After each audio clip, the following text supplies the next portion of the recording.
Matplotlib, Figimage not showing in Jupyter Notebook.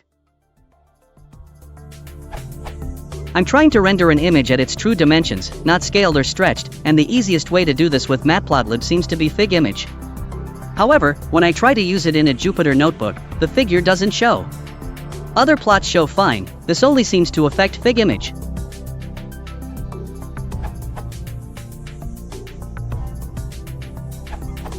As you can see, this first plot shows fine, but the second one does not. What am I doing wrong? When I run the following code in an Python shell, the figure shows up as expected, so maybe it's a problem with my Jupyter setup?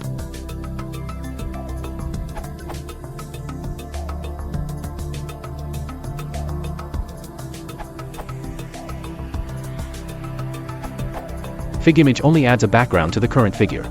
If you don't have an already existing figure, the command won't render anything. The following snippet will work both inside and outside Python notebook.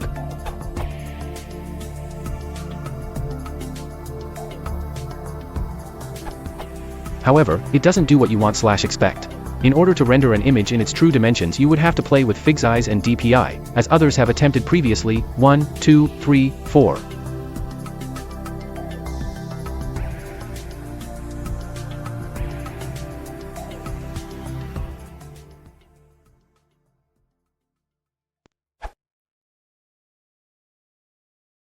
If you want to support the channel, please consider liking and subscribing.